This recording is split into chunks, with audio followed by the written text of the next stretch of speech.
Hello and welcome to another edition of Wise Counsel Weekly, powered by Athenian Group. I'm your host, Tanyan Farley, and I have my co-host with me, Alex Francis. Alex, how are you doing this morning? It's all right, man. It's not my normal morning, you know. Electricity company had to cut the power out. I'm recording from my mom's house right now. I got a filter on my face. It looks all funny, but we got another banger of a guest on today, so it's not bad. For those of you that don't realize, maybe you can't see because you're not watching on YouTube, you're listening. We have taken the podcast fully mobile. Alex has relocated to another location. We just want y'all to know that adversity is not going to stop us from delivering content to you. I think that's actually a great metaphor for our guest today, who is going to talk about the adversity he came over, talk about establishing a personal brand. And really just the importance of sticking to your values, which I think is something we've talked about on this podcast before.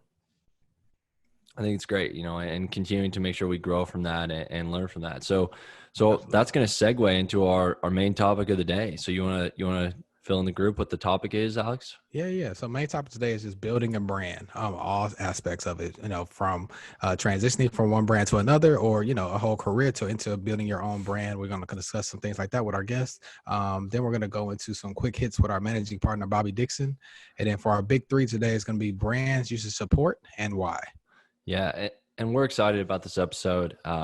Building a brand is something that I think a lot of people are looking to do in today's day and age. So I'm going to dive right into game time, Alex, if that's okay with you. Yeah. Let's go. Building a brand is something that's been around for a long time. You think about the big brands of the world. You think about Coca-Cola, you think about McDonald's, you think about Walmart, right? But I think there's also another side of brands. It's personal brands, right? Which is really interesting. When you think about what a brand is, right? You think about what people identify you as, right? When they see a logo, when they see a slogan, when they see a product, right? They identify with that brand. And so I think that's really why it's important to a business or to a person as a whole is your brand is what people view you as, whether right or wrong, right? Whether right or wrong is what they view you as. You think about Dave Chappelle, think about a funny guy that's got great jokes. You think about, Pepsi, you think about a company that consistently delivers the same kind of product to millions around the world. And so I think, looking at what your brand is and how it shapes you is, I think, really key. I mean, what are your thoughts?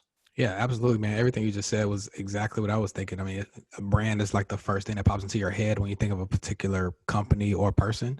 And it's important to a brand to build that reputation, for the factors that lead to that amount of success and the type of customers that they want to attract.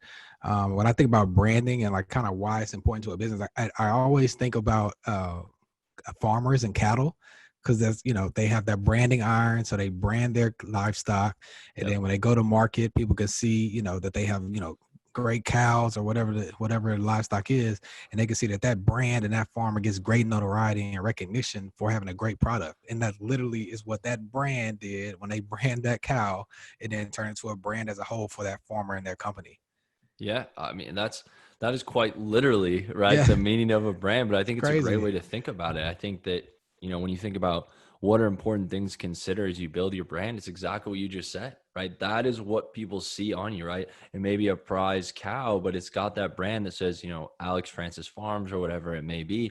So people know, right? That's your brand. You produce high quality cows, maybe non-GMO fed, whatever it may be, right? And people know.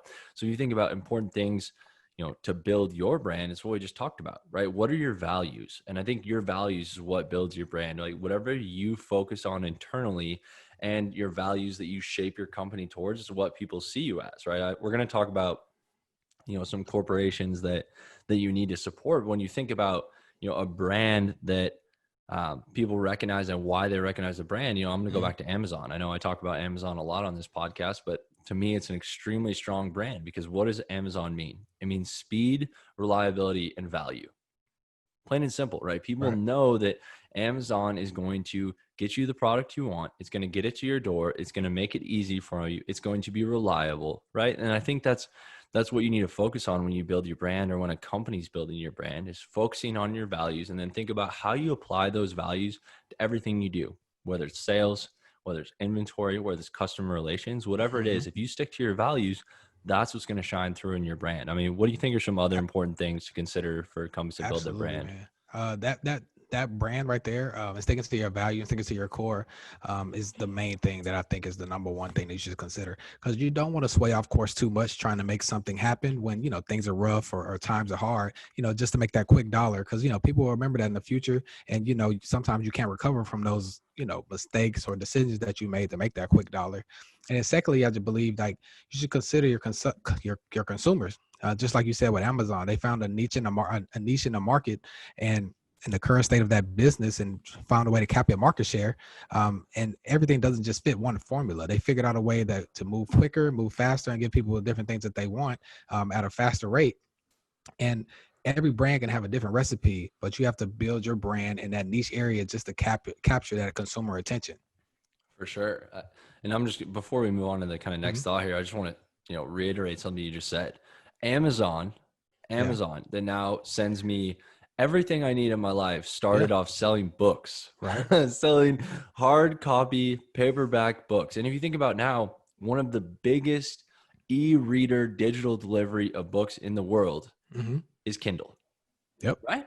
And Amazon owns that. So you think about their brand recognition has now transferred, right? From its original thing you talked about. It's pretty cool to watch it grow, right? And they stuck to their values of what they were doing. So I think some key actions, right, that a business can take to build your brand is kind of what we talked about, right? So Amazon, good example. So started with books, found their way to continue to grow, and they took actions to move their brand from one piece to another, right? So they started with books, they slowly moved to other items, right? They rolled out the Kindle platform, but they built it little by little with the same values that they'd done before. And so I think continuing to be consistent in your actions, I know we talk about consistency on this podcast a lot too, which I guess is good, right? Be consistent about things you're passionate about, but they continue to deliver on the same kind of values over and over again, no matter the product, so they can continue to extend their brand and make a presence that I think is, one of the top, strongest brands in the world.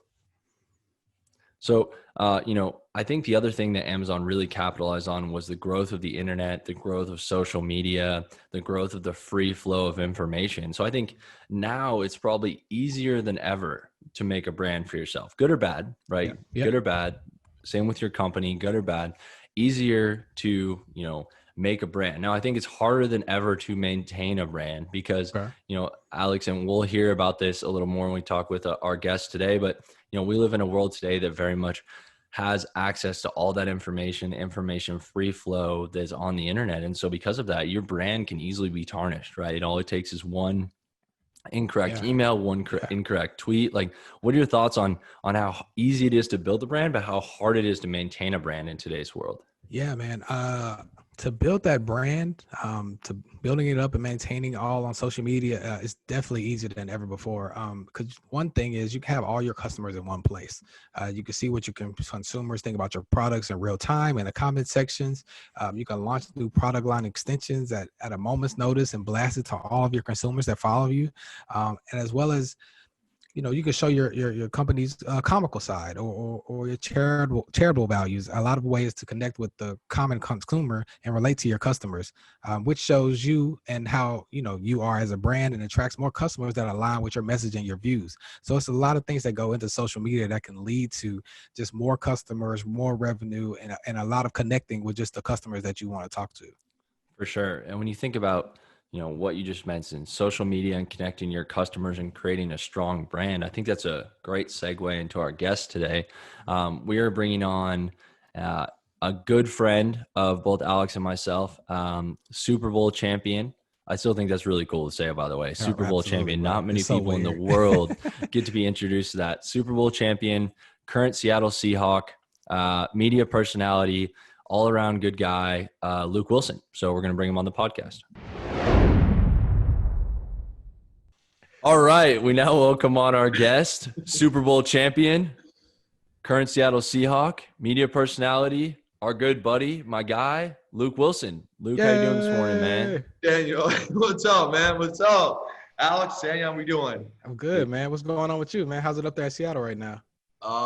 Right now, it's been a good, warm week, man. It's I don't know if anyone on here has been to Seattle, and I know like Seattle gets the whole it's gray and rainy, blah, blah, blah, but let me tell you something, man, and this is a hot take, but I'm going to throw it out here. And the real ones know, man. Summertime in Seattle, specifically July and August, I don't think there's a better place in America to be. Oh, it's beautiful. It's beautiful, man, especially with the mountains and the lakes and everything up there. I know like the several times I've been up there during the summer, dude, you can paddleboard, you can hike, you can enjoy the streets in the middle of the day and you're not sweating. It's a wonderful place to be. It is. It's pretty special this time of year. So Luke, man, I know we gave you a bit of an intro and we know you really, really well, but why don't you give a little bit of background on yourself, where you're from, your road to the NFL. So some of the folks that might not know you, anything else and, 82 on the field can know a little bit more about your backstory. Yeah. So I'll keep it somewhat quick, but I was born in Windsor, Ontario, Canada. For those of you who are not familiar with Canadian geography, it's right across the border from Detroit, Michigan. It's about 10 minutes. My childhood home was 10 minutes from the Ambassador Bridge. Fun fact, to drive to Detroit, you actually have to drive north.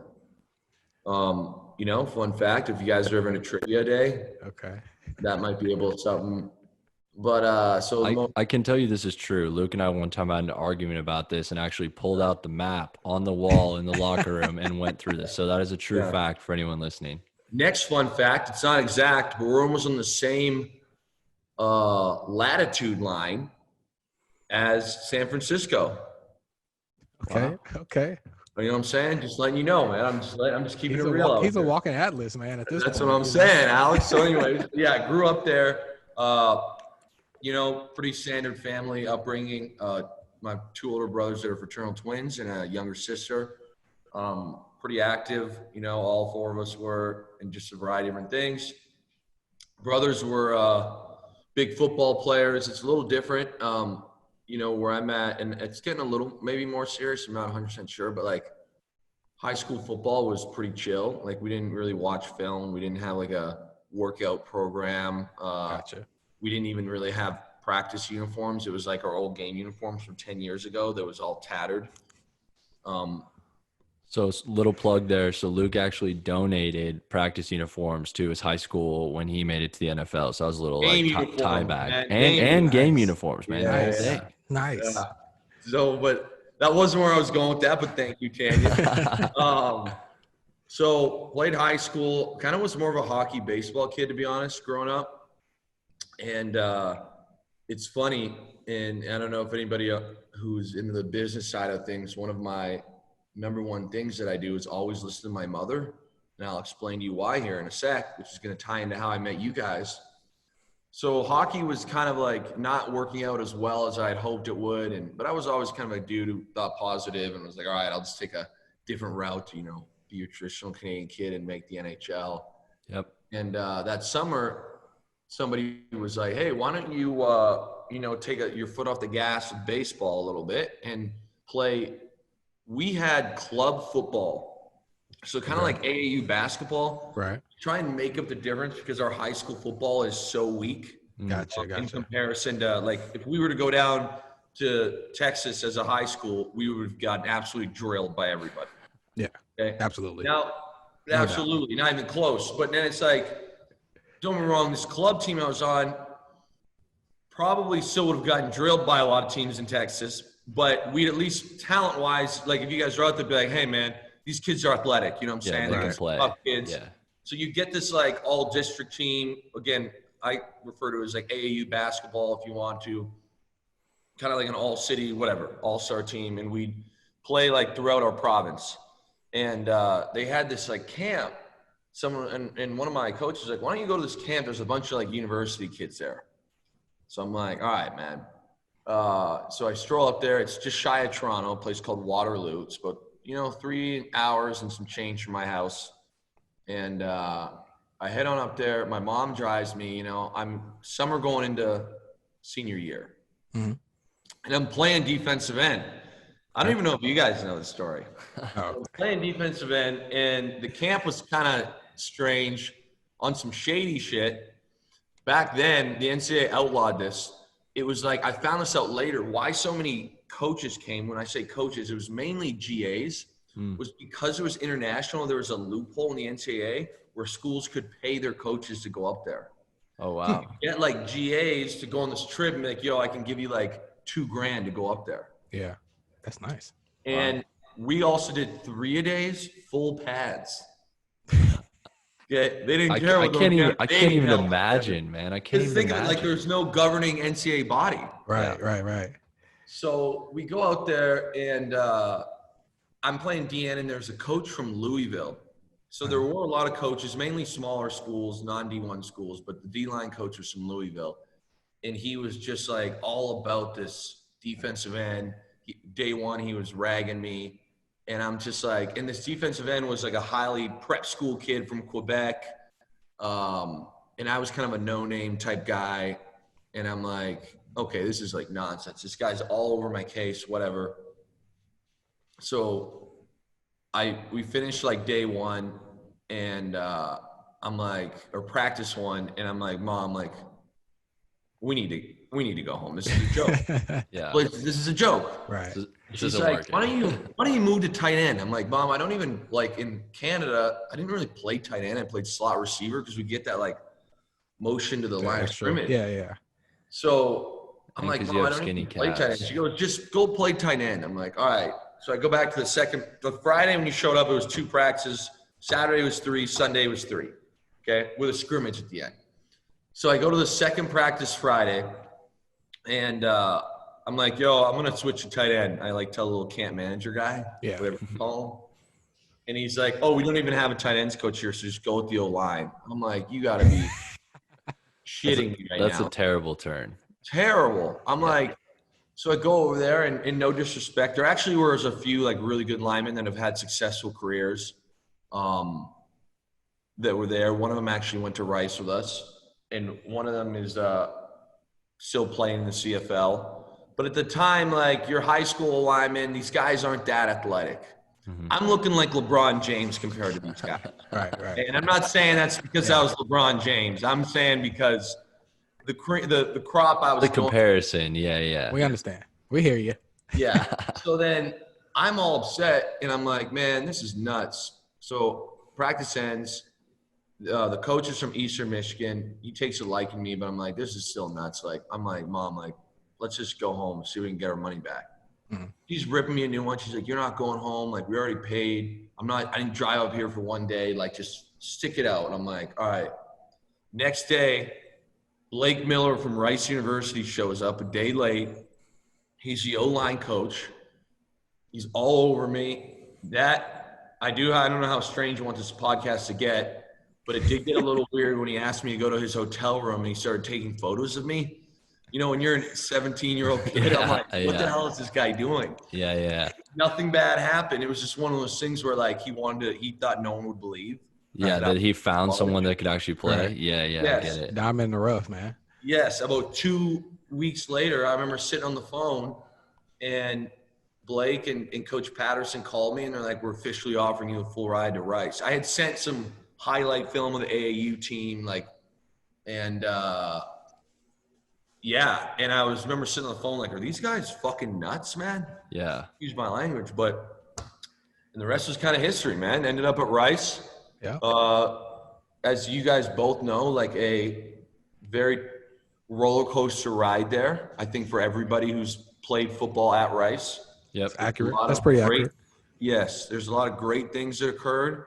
There's a lot of head scratchers, you know, but all in all, met some phenomenal people, great education. It was nice that I didn't win as much as you guys did, you know, the last year there when you guys won the conference, but coming out with a bowl game where I was playing in and then another one where I was a redshirt was like, you know, I'd say it was a good time. Not bad setup, you know? Yeah.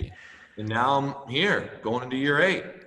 Yeah, I was going to say, man, it's definitely panned out, you know, becoming an NFL draft pick, winning a Super Bowl in your rookie year, you know, getting to play in another one, gaining a ton of, you know, fan love, I think, throughout the way. I think we could still hear the echoes of Luke throughout the stadiums, man, especially at CenturyLink. It's pretty cool. So, you know, obviously we talked about winning the Super Bowl, but was winning the Super Bowl the best part of your NFL career so far? Or, like, what do you think's been your best moment in the NFL that you've enjoyed? Not necessarily accolades or whatever else, but what's been your best moment you've enjoyed? It was winning the Super Bowl, but not the actual game. So like, kind of like I said, I just told you a story about my mom, and she was a prominent role in my life, played a prominent role, and still does, and so does my father. We're like all very close in my opinion. So after you win the Super Bowl, you're allowed 2 people on the field. Yep. And I mean, just like the amount of sacrifices my parents kind of made when it came to like, not just me either. I've got 2 older brothers that both played football. Yeah. Yes. Yeah. And played a variety of sports. My younger sister was into volleyball, skating, numerous things. It's like, they were just always on the go trying to like provide opportunities, including outside of sports. Like my mom was pretty adamant that I try and learn an instrument, which to be honest, I regret because I kind of didn't put a great amount of effort into that. But if I could go back, I would. Yeah. But, just a variety of things. So after that, we beat the Denver. My mom and dad were on the field or came down to the field. And it was kind of like a small, like, thank you to them in the sense, like, my dad's a big sports fan too, and he was just like bright-eyed and bushy-tailed. I remember Strahan walking by him with the Vince Lombardi trophy. I mean, it's just nuts, you know what I'm saying? Yeah. I was a year removed from Rice, which did not, I mean, you guys know, we won't get into it, but my senior year did not go very well, dark times. And then it's like 12, 13 months later, 13 months later, I'm sitting out at MetLife with my mom and dad. It was just kind of like a thank you to them, like to be able to share that moment. For sure. Something that I'll forever cherish. Yeah. I mean, awesome. I can say I was fortunate enough to be at that game, and it was an awesome experience to get to see, obviously you win and everything you've overcome, I think was really cool, but to see your family down there was really cool, and to have, such close friends and family there at the game, that had to be really, really awesome. I know for us watching, it was sick. And so for you on the field, it must've been really cool. Had to be. And I'm gonna back up real quick, because I know we're going to get deep into his, careers and things he's doing after football. We dove into that really quick, but a lot of people don't know that you had a brief stint in professional baseball as well. And I want to know how you were able to focus, football, baseball, school, all at kind of the highest levels in America. And then what was like the deciding factor that led you to, choose football over baseball? Alex, you're gonna love this stuff, man. I'm telling you, because some of it deals with one of your previous guests, Coach K. All right. So we all, Coach K, great friend of mine, but at the time was our coach. And but he's an intense dude, man, rightfully so. Like, I love Coach K, always have. But I remember I get this call. Just tell me if I'm telling too many weird stories here, guys. But you're good. Remember we used to have these Friday like bloodbath lifts? Yep. Okay, and then we all go to like one of the new colleges. Have breakfast. Exactly, Tanyan. So you remember the one year, this is deep, man, okay? But I had, shout out Trevor Jones. I was blocking Trevor Jones, and I broke a bone in my foot. Okay. Yep. So I broke a bone in my foot and missed spring camp, and I had like a cast on to my knee. For those people that are listening and don't know, this is actually the off season. I think Alex, myself, and Luke all became really close because all of us got hurt in the same week and spent the off season rehabbing together. So we were, like you just said, we were like, yo, man, we're rehabbing. And what do rehab guys do? We go in and lift a bunch of weight and do everything we can. So I remember we have this big bloodbath Friday, 15 of us load up, get over to is it McMurtry? Am I nailing that? Yeah, I think that's right. Yeah. Yeah, McMurtry, have our breakfast. And I'm getting a call from a 519 number that I thought was a prank, because like, who's calling me from my hometown that I don't have like saved in my phone? Yep. So I step away from the table, I answer it. I'm like, what's up? And I'm like, which one of my idiot buddies is calling me right now? And the guy goes, is this Luke Willson? I go, yeah. And I'm being like really short. He goes, this is Jamie Lehman with the Toronto Blue Jays. How's it going? And I'm like, good. And I'm like, okay, like, what is it? Yeah. Dickhead is calling me. Yeah, it's definitely a prank now, right? Yeah. And then all of a sudden he's like, well, I got your name from Greg Hamilton. Background on that, but Greg Hamilton was kind of the manager of our junior national team. So in high school, Alex, I played for he's more than the manager of the junior national team. He operates the entire Baseball Canada program. But I knew him as the head coach, manager of our junior national baseball team. Right before I showed up to Rice, there's like a World Junior Baseball Classic type thing, and I played for Team Canada. Nice, and I nice, hadn't nice. played legitimate baseball really since then. I played 1 year of like summer league that went really badly in Houston. I don't think I got a hit. And he goes, well, I was talking with the head of Baseball Canada, Greg Hamilton. At that point, I was like, okay, this is not a prank call now. None of my buddies would know who Greg Hamilton is. Right. And he's like, he told me, we were asking him if there's any Canadians that he thinks like can project to go into the MLB. And he mentioned you. And part of that was because at the time, Brett Laurie was having a ton of success for the Blue Jays. And also being a Canadian was like a huge star throughout the country. For sure. And Brett was my age. We played on the same team. So I remember looking down at my foot. He goes, are you still playing at all? Have you swung? And I remember looking down. I got a cast on just below the knee. And I remember telling him, yeah, I swing all the time, man. And it's funny because we've become like kind of buddies since this. And he knew that I of course, my like, whatever it was, 21-year-old self thought I pulled like a fast one on him. Yep. He like blatantly knew I hadn't played. But so we had worked something out where I would go down, take my Rice. We kind of had that weird schedule. So I was like, listen, the original plan was for me to go into my redshirt junior year, ball out, declare for the draft. This is what, again, not many people know this, but declare for the NFL draft. Mm-hmm. If it didn't work out, then go play baseball and be done at Rice. Yep. And yeah, this is kind of a new one. Tanya, have I ever told you this? No. Yeah, I remember this. Part of the story hasn't got to yet where he had maybe the worst batting practice pitcher of all time to prep him to go play for the Blue Jays. So yes. I really struggled at that. Yes. But so we go, the redshirt junior season comes. I'm still talking to the Blue Jays. I start the year off. I'm catching a bunch of balls. I think that was the year we beat Purdue early. Yep. So we were all like, man, we're going to a bowl game for sure. Blah, blah, blah, blah. Like, this is a year. And I was on like the whole, and again, back in the day, I was into this stuff, but I was like, oh, I'm on the mid-season Mackey list, like, which is the top 14 tight ends in the nation. I'm like, I got to keep balling. I'll like make the finalists, and then I'll definitely I'll declare and get drafted. But I would never tell anybody that Rice because it sounds insane. And honestly, looking back, it was insane, but I was a punk kid. So I twist my ankle against Tulsa and missed the last 5 games of the year.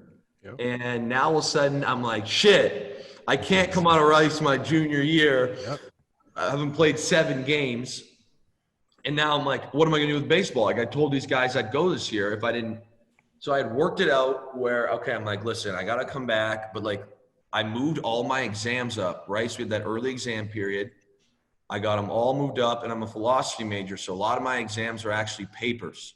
Mm-hmm. So I did all my papers, a few exams I didn't had. I talked to the professors, took them early, and worked out where I'd be like, I had 4 or 5 weeks where I could go down to Florida and play baseball. Okay. So that was when Tanyan and Randy were like, we were playing catch on the Rice Intramural field, sneaking onto the batting practice thing. Oh yeah. Trying to get some work in so I don't look like a bum.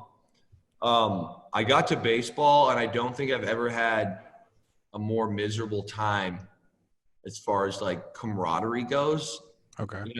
When you go from a football, and I'm sure, and it's not a knock against baseball guys, because I'm sure you guys know them. Baseball dudes have the greatest personalities, I find but it's a different feel. Yeah. When you're in extended spring, aka you're not even on a team. Yeah. It's not really a great atmosphere. And I remember sitting there thinking all right, man, I'm clearly, tool wise, I thought I was right there with pretty much everybody. I can hit, mainly hitting, not everything, and not throwing, but I'm I can hit with everybody, but like haven't played in 3 years, no reps. Like I'm gonna need like years of getting into this thing, Right. and I could probably do it. And again, that's just me being positive. But I'm like, okay, that's assuming though that I got to jump. There's 7 minor league teams. Yep. You know, and I'm like, so not only do I got to be ready, but I got to like, you got to kind of fall into the right situation. So I remember sitting there thinking, all right, I looked over, I was sitting in a hotel, grimy hotel in Dunedin, Florida, and with a roommate. And I remember thinking to myself, like, all right, man, if you go have a good year at Rice, you're 6-7 months away from getting drafted, and there's no minor leagues here. Right. Yep. Straight in, right? Straight in the NFL. Or you're 6 to 7 years with some luck of making the MLB. Yeah, rookie at 35. You know what I'm saying? And I'm like, all right. So I went in, told the Blue Jays that my body wasn't ready to play football, left on my 5 weeks. I left after, I think, 3.5. And I also felt like, and you guys remember this, but I was like, dude, I was, you know, I wasn't nominated yet, but I kind of felt like I was going to be a team captain of the Rice team that year. Yeah. I thought we were going to be pretty good, which we were, you know, and I'm like, I cannot miss any summer workouts. Like that kind of where it loops into Coach K, where I'm like, yo, man, after everything that I've like done the last 3-4 years here, I'm like, for me to like miss the first week of summer workouts would be a slap in the face to like guys that I really respect. And I would lose a lot of respect of guys on the team. You know what I'm saying? So my dad came down, I got in my Chrysler Sebring, and we drove from Florida back to Texas, man. And that was the end of my baseball career. Ended up working out, huh? Hey, ended man, up working out. Yeah. So we're now at a point, you know, like you said, heading into year 8, you've had a successful NFL career so far, you know, won a Super Bowl, went to another one, have gained a lot of, you know, love from fans all over the place. You've also done quite a bit off the field, right? I think you've built a pretty big brand that people recognize, kind of around the United States and especially in Canada for sure. So tell us a little bit about your off the field, you know, career in media a little bit, how that's come about and kind of your brand in general, how you've kind of seen that develop. Okay, so I'm going to start with the brand question here, Tanya. And I have a bit of a different perspective than I think a lot of people. And I don't want this to come off as I'm some sort of business mogul, because obviously I'm not. But somebody told me something about like entrepreneurship or being an entrepreneur. I just can't stand that word, man. I think it's very strange, but you know. We agree, man. We talk about on this podcast several times that it's become the It's biggest buzzword in America. Yes. Yeah, it's not, and I don't even consider myself like a young entrepreneur, but I'm just kind of correct for this podcast. But they said, you know, if you ever want something, you know, or you want to be special in this world or in this space, you've got to be offering or doing something that other people don't do. And I'm like, you know, what does that really mean? It's obviously a broad statement.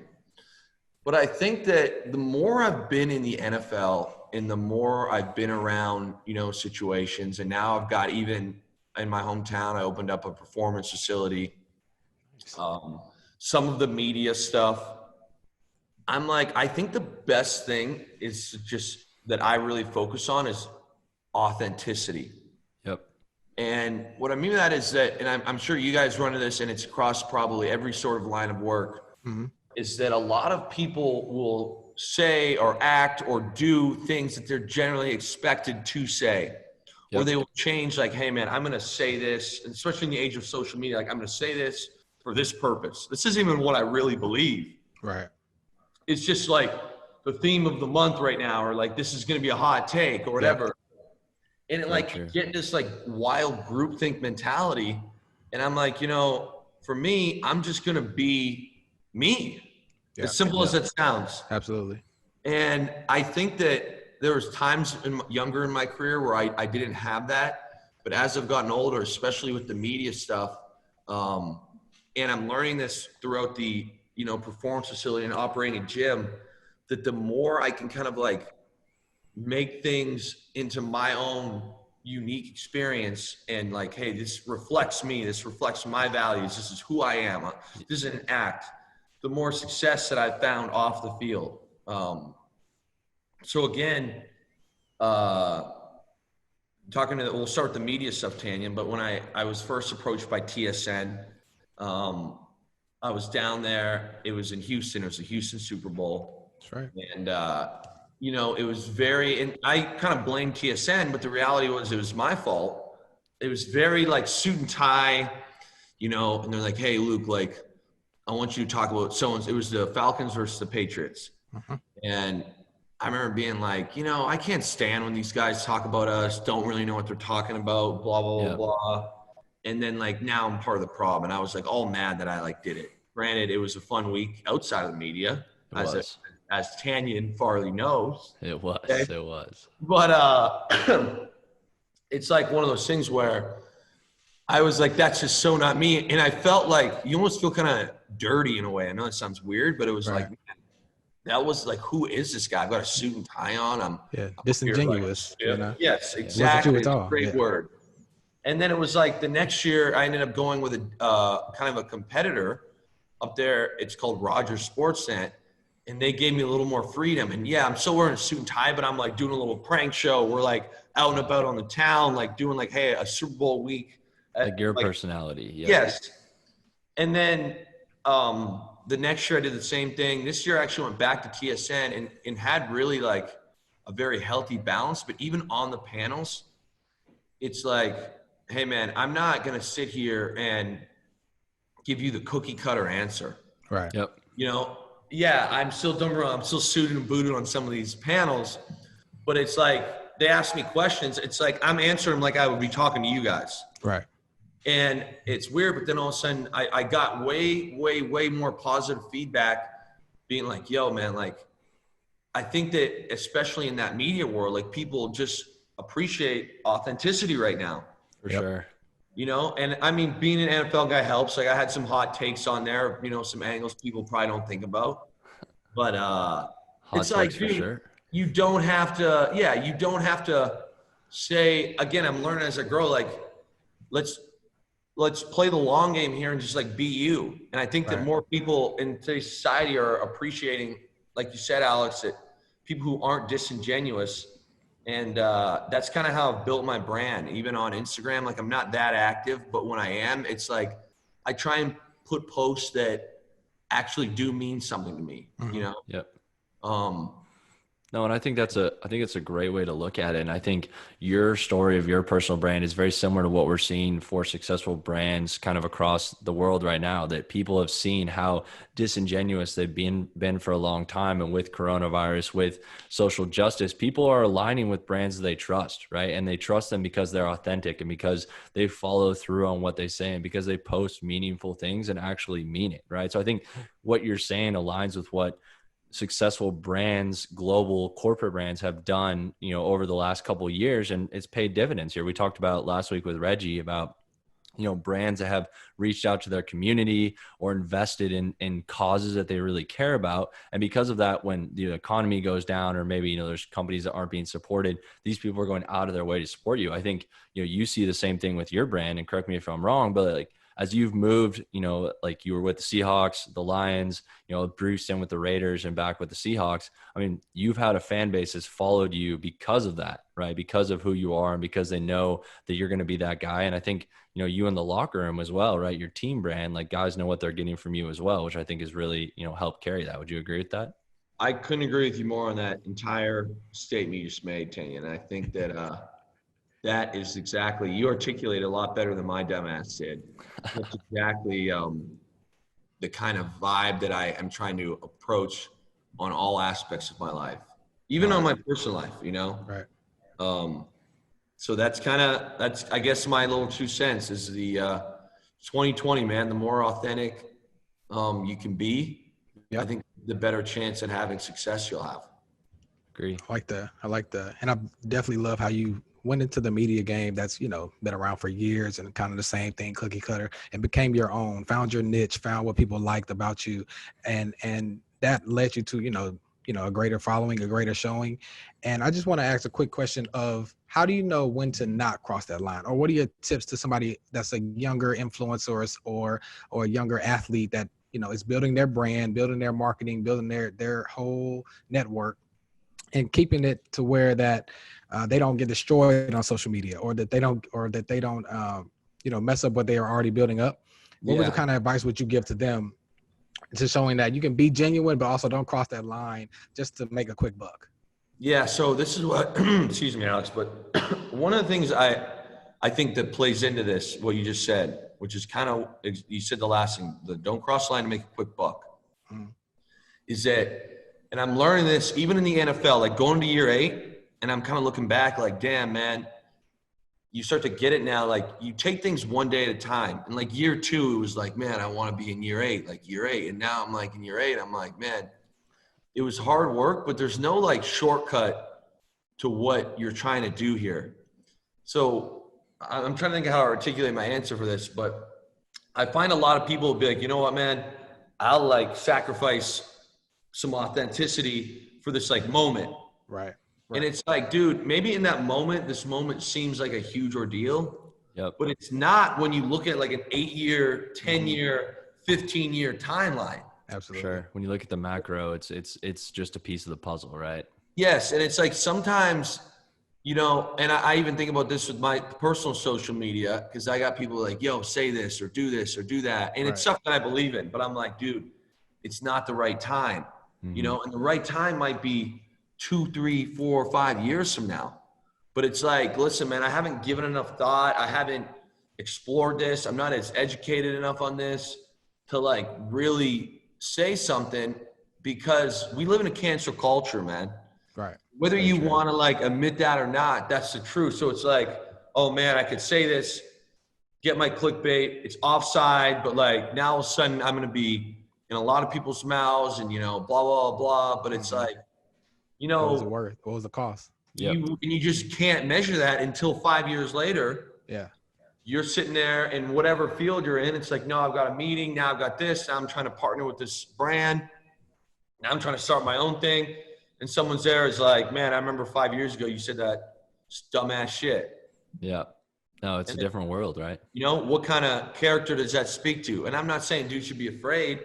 Right. And it's like, if you got something controversial to say and you believe it, like, and you're educated and you want to say it, which I say, key point for me is if you're educated on the situation, not just how you feel. Right. Absolutely. Okay?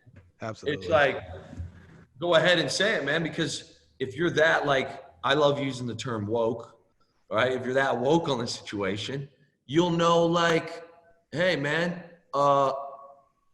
like 5 years from now, I'm still going to believe in this.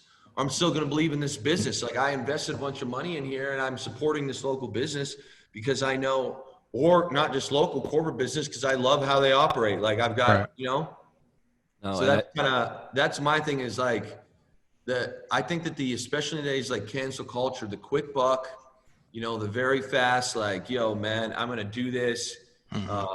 Get the clickbait, you know what I'm saying? It's trend like, for a little while. This will get me going. And maybe it like, does open a door for me for 2 years. But if you're looking for longevity, and I think you're starting to see that with a lot of, especially in the media, personalities, man, it doesn't last that way. And you're seeing like, hey, people that were very relevant in sports radio, I'm going to go to sports, like that's what I know, in sports talk 5-6 years ago, they're not anymore. No. Right. Yeah. Well, and I think too, you're seeing, when we talked with Reggie Van Lee last week, and then a few weeks ago we had Brian Michael Cooper on, who was, at Rice when we were there, and then was the president of the Roughnecks. And they both talked about that, as you grow your personal brand or you grow your company brand, you have to start with your ideals. Like, what are your values and your ideals? And you have to stick to those. And where companies and personal brands fail is what you talked about. As they grow, they stray from their ideals, right? They take the shortcut, they take the quick. And because of that, we live in a culture now that, when things go bad, right? If it's cancel culture, if it's something that came out on you before, if it's you make a poor decision, they're going to point to, hey, you strayed from your values. You said this, but you really did this. And so I think you talking about like, I'm going to be me whether it's good or whether it's bad, but people know it's me. So they know it's my thought, it's my value the whole time. It's similar to what we do here at Athenian, right? As we're growing as a firm, we have our values that we stick to. And yeah, there's times it's been tempting, right? There's ways to like find a quick way to get more social media or get in front of more customers or make a couple of quick bucks, you know? Yeah, take a shortcut on a solution. But for us, it's about sticking to the values that we have, similar to what you talk about, and delivering on those results. That's how you talk about year in, year 8. I mean, there have been countless road bumps along the way for you, right? I know you and I have talked about a lot of them. There's been some hard times, man. Like, no lie, there's been some hard times for us at the company as well. And you think about looking back on that, if we wouldn't have leaned on our values, if you wouldn't have leaned on your values of hard work, dedication, positivity, you wouldn't be there, right? You wouldn't be where you're at. And people wouldn't see you as that kind of beacon for that you are now. People wouldn't look at a company like Athenian. People wouldn't look at a company that's grown if they don't stay on that, right? So I think those are all really valid points. I think it's great to hear from, a personal brand as well and someone in sports that, how it applies to the rest of the world.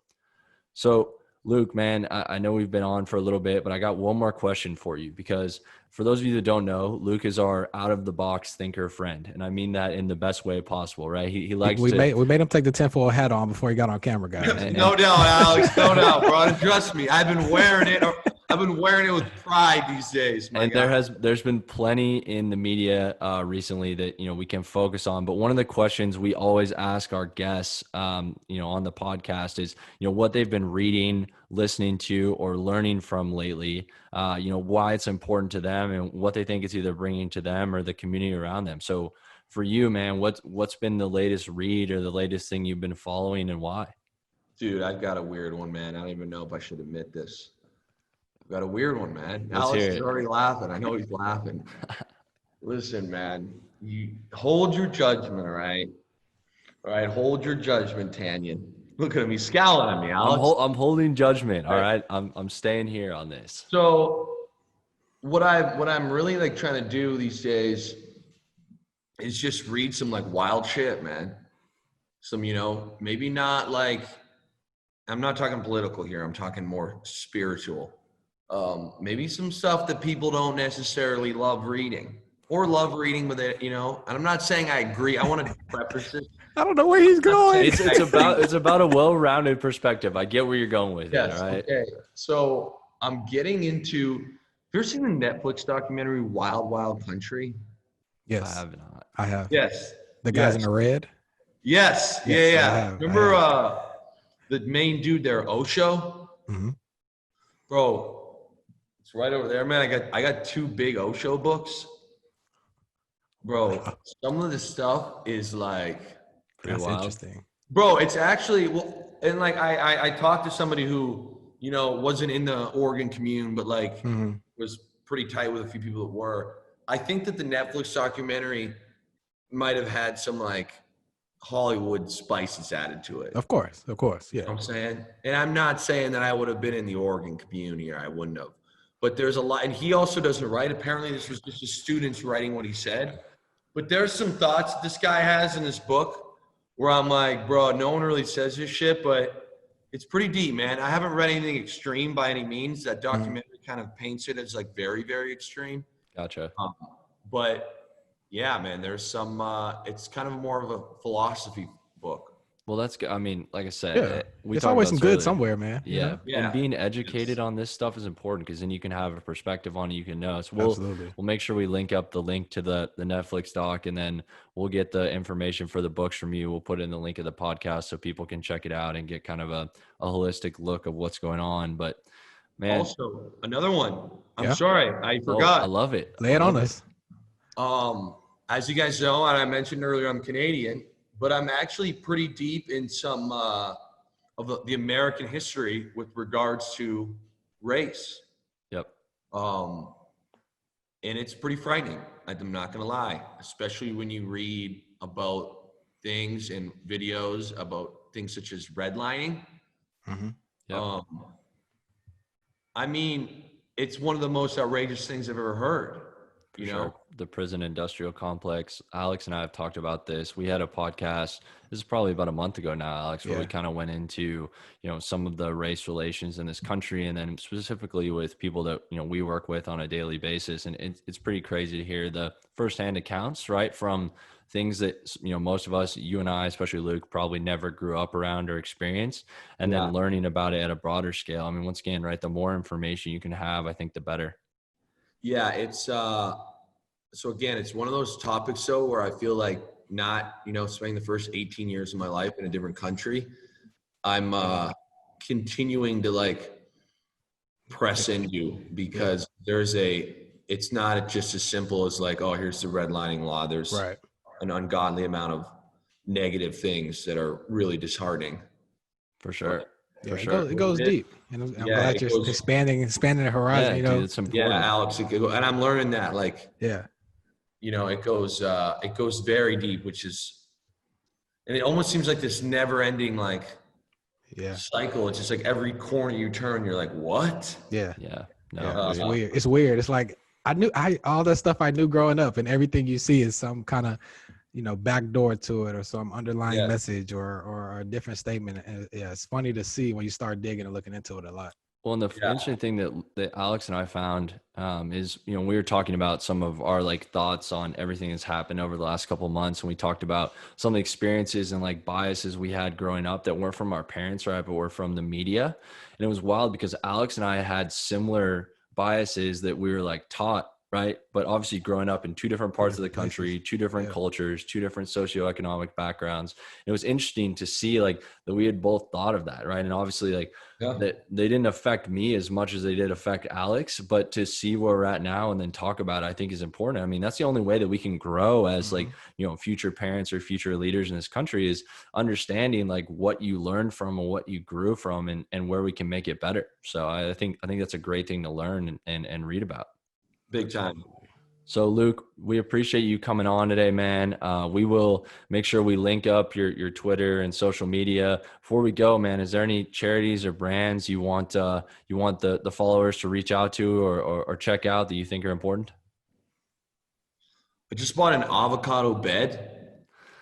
What? I don't even know what that is, but we'll make sure we link that up so people can check out what that is. Yeah, I'll be honest with you, it seems like a really cool fucking ordeal.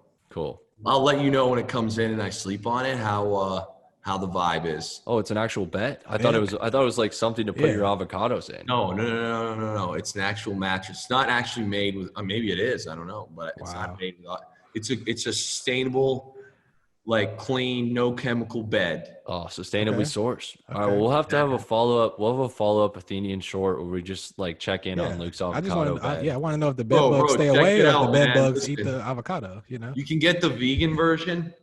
I'm not gonna lie. I just got the green mattress. Okay, with the if you go on the site, there's an extra 3-inch layer you can put on there. So I got that too. The extra padding. We'll have to check it out, man. Check it out, boys. I'm telling you, it's got good reviews. It's got good reviews. Gotcha. Love that. All right, Luke. Thanks, man. Thanks for coming on. We'll talk to you soon. Appreciate it, guys. All right. We now head into quick hits with managing partner Bobby Dixon. Bobby, how you doing today? Doing great, guys. How you doing today? We're doing well, man. Just came off a great interview with our guest today, Luke Willson, and had some good chats about how to build a brand. So we're looking to get some feedback from you from a business owner perspective. We had someone who talked a little about how to build a personal brand and how that kind of parlays into the business side. But from a business owner perspective, what do you see as the key factors to building a strong brand for your business? Sure. So you're with me. You've heard me say this in a different context before. I'll offer it again. I think two things jump out, right? What do you want to be known for, and who do you want to be known by? In terms of building a brand and establishing equity of that brand, I think those things are important, right? And then you have to stand up pillars, right, of consistency around those 2 points, right? So there's value pillars, there's style pillars, right? There's content pillars, and there's all sorts of pillars you can kind of stand up around those two levers. But but you have to be consistent with it, right? And sometimes that means, saying no to certain things, opportunities, and even people, right? If it's not consistent with the ideals of those pillars, right? And if it's not consistent with how you answered those two overarching questions, right? What do you want to be known by? Who do you want to be known for? Because those things can take you wayward. And then you get to, you start to send out confusing and conflicting messages in the marketplace, right? So I think, for me, those two things are very important when you're talking about establishing and building a sustainable brand. Awesome. That's spot on. I guess I'm hanging around you too much, man, because that sounded like my answer earlier. But I was gonna say that aligns with Alex's answer from the beginning, and honestly too with what Luke talked about from a personal brand perspective. Absolutely. So I think that's spot on.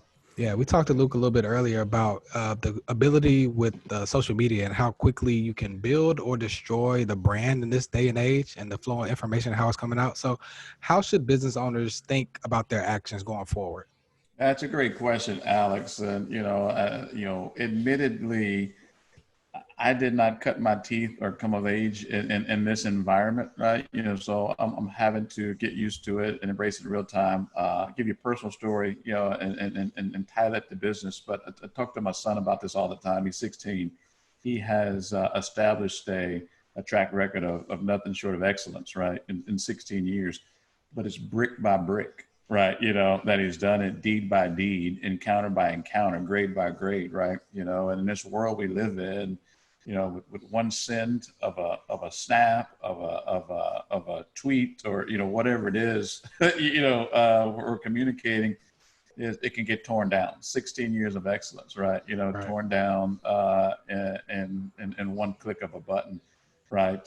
If we're not mindful. And so tying that back to business, it's the same way, right? It's you've got to give thought to content you're putting out, how that content's going to be perceived, in kind of the days of old, right? We had in-person meetings and face-to-face encounters where, you get personal voiceover, you can read body language, you can interpret things in real time, right? In real ways. And now, as demonstrated by, what we put in tweets and what we post on platforms and stuff like that, the interpretation is just left to the reader, right? And by the time you explain it, or clarify it, whatever damage to the brand, that's going to be done. It's already out there. So I try personally, from a business standpoint, to try to communicate clearly,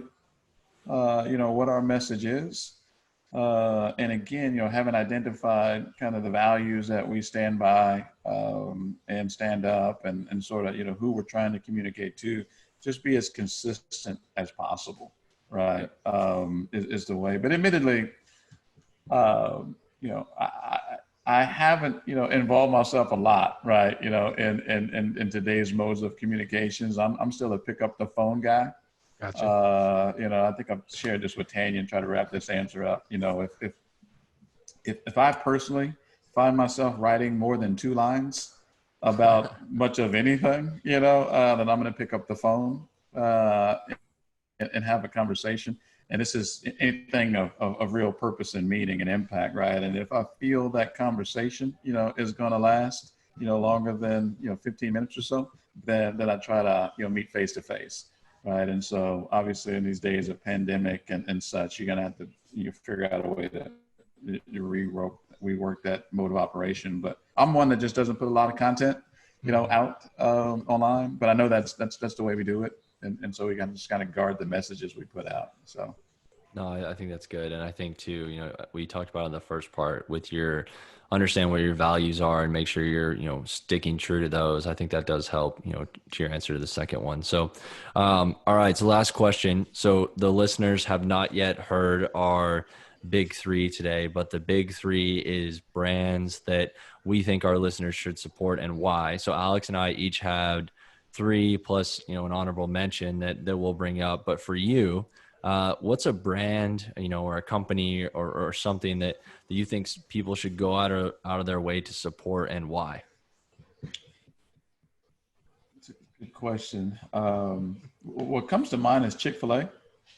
It's an eatery, but I can think get behind that. I can get behind that. number one's a good product, right? Yep. Number two, going back to values, right? I can identify with and agree with some of their value statements.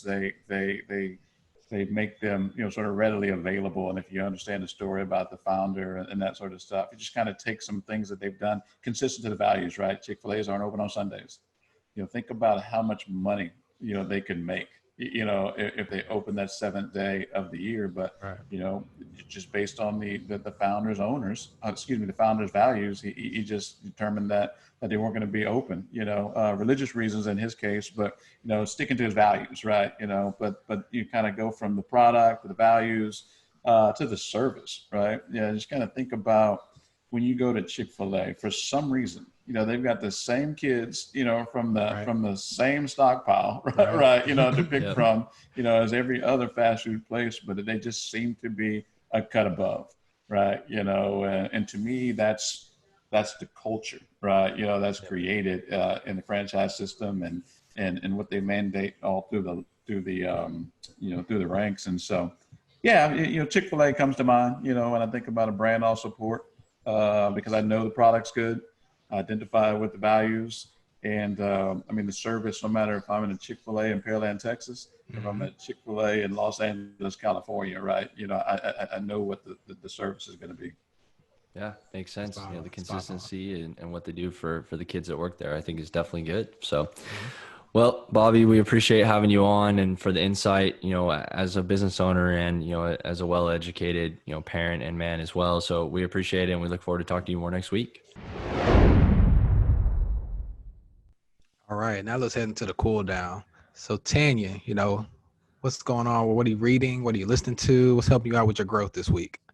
So I know we talked about this a little bit on the interview with Luke, but I last week watched the 8-part documentary on Netflix called Down to Earth with Zac Efron and Darren Olean. So it's about sustainability across the world. So they go to 8 different places, sustainability of food, sustainability of energy, sustainability of way of life. And I thought it was fascinating to see how different places around the world approach problems that we in the US approach differently, right? Honestly, and to see kind of, how that shapes out there, how it plays out, if it can apply where we're at. And then honestly, it's sparked me to order a book called Super Life, which was written by Darren Olean. And it's about, some things you can do in your life as far as plant-based diet and sustainability that, is good for the world and good for yourself. So really focused on, sustainability and health, I think, in the last week for me. What about you? Nice.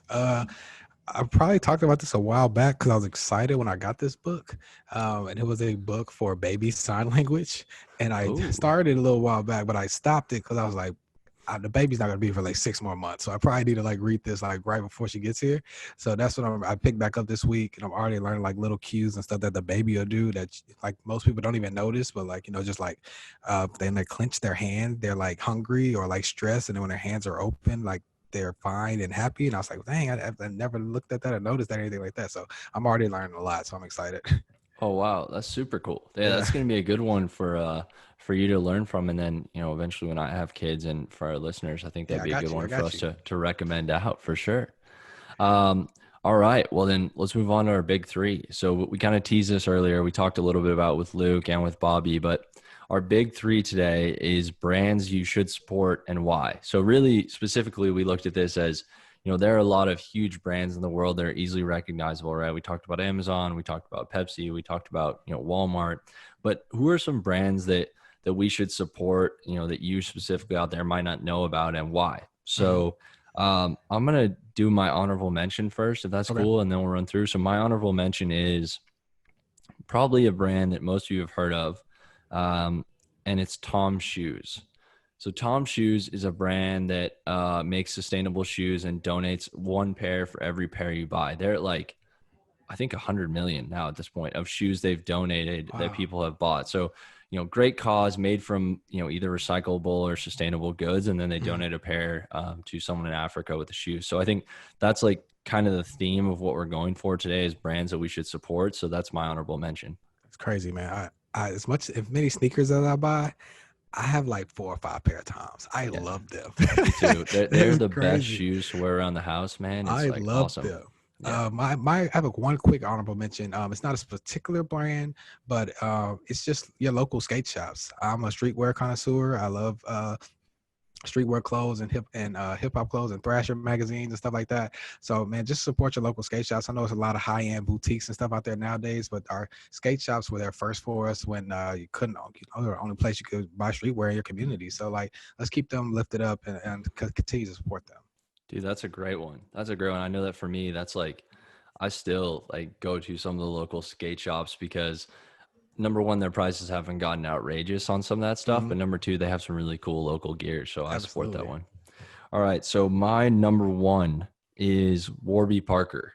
So they are a brand of glasses for people that, are buying glasses on a routine basis. I know that there are, the Cole Haans, there's the Ralph Lauren, there's big brands that people buy, Versace, whatever it may be. I think you should really think about why you're buying the glasses. So obviously, brand name is great, and don't get me wrong, but Warby Parker has really cool styles, a whole bunch, but more importantly, they give back a pair of glasses to someone that can't afford them every time you buy one. They also have a project called the Pupils Project, where they focus on giving glasses to young kids who can't afford glasses and are trying to learn to read, right, and function as humans. So I think they're a great brand. They're reasonably priced. They do a lot for their community. They give back through local agencies, right? It's not like they're sending, things to somewhere you've never heard of, right? They're working with local partnerships here in the U.S. and abroad. So I just think overall, good brand. That's cool. I did not know that about them. I pass by the store all the time. Yeah. Let's see. For my first one's going to be the brand Tidal. The music streaming app. I'm loving what Jay-Z and his team is doing for the music community there. Not only giving artists more monetary value for their streams than other streaming services, but also giving them control and a voice and an outlet to let out more of their artistic media pieces, whether it's spoken word or through films and documentaries that they wouldn't be able to express on other platforms. So I appreciate what they're doing over there at Tidal. Yeah, Tidal's cool. I think they've done a great job of expanding, to your point, right, in the spoken word and some of like the documentaries. Because I know originally, people just viewed it as another streaming service, but it's really a lot more than that. So I would recommend checking it out too. All right, my number two is a company called Love Your Melon. So they are a clothing company that makes mostly hats. They focus on beanies and snapbacks and whatnot. Now they're cool stuff, right? Great, like chill vibes. I would say Colorado vibes with what they're doing with the brand, but once again, another one that gives back. So instead of giving actual hats, which they do, right? They give away hats as well, but 50% of all the proceeds go to ending childhood cancer. So every time you buy a hat that, something you can use, buy for someone else, 50% is going back to, a little kid that's fighting for his life or, struggling through that. And so I think it's a great cause. Like I said, cool stuff. They do a lot in the community as well. So, besides just giving back, I know they have on-campus brand ambassadors too. So they do a wholesale program where you can they help college kids, help fund their education while also helping these kids. So I think overall, great brand. Awesome. So my second one is going to be Ben & Jerry's. Now me personally, I'm not a big ice cream guy. I'm more of an Italian ice guy myself, but I do, dabble in the Ben & Jerry's here and there a little bit and love their little ice cream and their little funny flavors that they have. But their brand and their messaging has always been about standing with the people, and they don't care who they upset or what kind of cause and effect it does to their revenue. They always want to take a bold stand and speak on the right side of injustices. And they do it in a bold way, straightforward, and not just the politically correct way like most brands do and just make a PC statement. They let you know exactly what they're feeling and exactly what the issue is. And I really appreciate that. Yeah, for sure. And they focus on sustainability. That was another one I had as an honorable mention, but I didn't want to throw it out early because I love Ben & Jerry's. So I am not an Italian ice guy. I'm an ice cream guy. So I love Ben & Jerry's. All right. My last one is Lego. So I love Legos. I've loved Legos since I was a little kid. Honestly, one of the things I'm excited about when I have children is getting to play with Legos again. So shout out Lego. So Lego is a brand you should support because they are a couple of reasons, right? Number one, it's great for kids. It's great for the, kinetic, like the cognitive function for children. It's great for, you know, hand-eye coordination, all that kind of stuff. So like, that's fantastic. Number one. Number two, so Lego had a partnership with Shell for 50 years, and they were using petroleum produced from, you know, the Arctic shelf and from some other places to make their product. And they got called out on it, right? And they realized that this is not good for the environment, all this stuff. So, you know, a few years back, they made a change and they said, we're not doing it that anymore. We're committing to sustainability. So I think this is a great story because they realize, hey, like, the world is changing. We need to like change with it. And so now they are striving to be 100% renewable energy by 2030. So, Wow. you know, in the next 10 years, and they're, you know, they're working on ethical standards for their employees and human rights. And I think that's becoming increasingly more important. You know, we talk about the information flow of the world earlier with Luke, but, you know, if your company doesn't stick to your values and you're, you know, doing things that, you know, you said you shouldn't be doing, I think that's wrong. So I think, you know, Lego realizing they've made some mistakes, taking a stand and really trying to change what they do to make a better product and continue to deliver for kids. I think it's a brand that we should support. Man, that's awesome. I did not know that. And I'm a big Lego guy. I've seen most of the Lego movies that have recently come out. And also, did you know they had a Lego competition show on Fox like at the early like February and March? It was awesome. Oh, and my I actually gosh.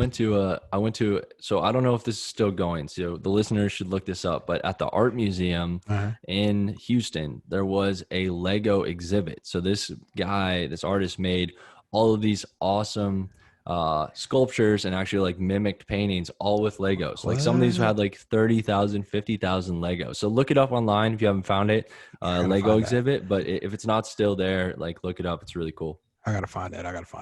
Okay. Last one. It's a brand as a, I wouldn't say as a whole, but he has a few stores and retail locations, but his name is James Whitner with the James Whitner Group. He's an American fashion entrepreneur, owner of a couple of streetwear boutiques, Social Status, Alma Meniere, and APB. He's been in the retail industry about roughly 15 years or so now. He brings just diverse culture and aspects to normal retail, whether it's like a chic bed and breakfast next to one of his stores in Charlotte, or a restaurant inside of his retail stores like he has here in Houston at Alma Meniere, as well as hosting plenty of community events, speaking of lack of diversity in the sneaker industry, and allowing nonprofit organizations to use his shops and spaces for events as well. I've met him on probably one or two occasions, one of his store openings in Houston, as well as another one of his sneaker collaborations with Nike. I've also met him there, and he always continues to just preach diversifying and lifting up his own community and helping out in any way possible. And I really appreciate everything that he's doing for the community and for the streetwear world as well, and just giving opportunities where he sees fit. And I appreciate him. Oh, for sure. Shout out Social Status. We love Social Status on this podcast. Oh, yeah, definitely. Alex and I have been several times together. I've actually been, this is a fun fact, I've been to Social Status in 3 different states because nice. I went to the one in Pittsburgh before I really knew anything about it. I was just up there visiting a friend. And then you and I have been to the one in Houston several times. And I was actually in Charlotte and I checked it out. So I agree, man. Great stuff. They do a ton for the community. Like you said, I think it's really cool what they do. Well, guys, I think we've had an awesome podcast today. I think the insight from Luke on, you know, not only building a brand, but, you know, basing off your core values and building from there and how that shines through, you know, we're seeing that come true in corporations across America as well as personal brands. I think talking through with Bobby about how to build a brand, you know, from a business side, and then hearing kind of his perspective on why the values are important. And then, you know, I hope the brands that we talked about in the big 3, I think was really cool that we had 6 different ones. That doesn't happen usually for us in our big 3. We think alike a lot. So I think that was great to have 6 different ones. So I hope, you know, that the team will look at that, and the folks listening out there will check those out. So we'll make sure to link those out in the bio after this. But guys, we really appreciate it. We're looking forward to another episode next week, covering another topic and hopefully continuing to bring value to you. Continue to reach out to us on LinkedIn and our website, at, you know, atheniangroup.us or at info@atheniangroup.us. And, you know, we're looking forward to answering your questions or, you know, getting your feedback so we continue to make this valuable for you. So as always, take time to breathe and focus on your current situation. Adversity breeds ingenuity. And Alex, wise counsel leads to sustainable results.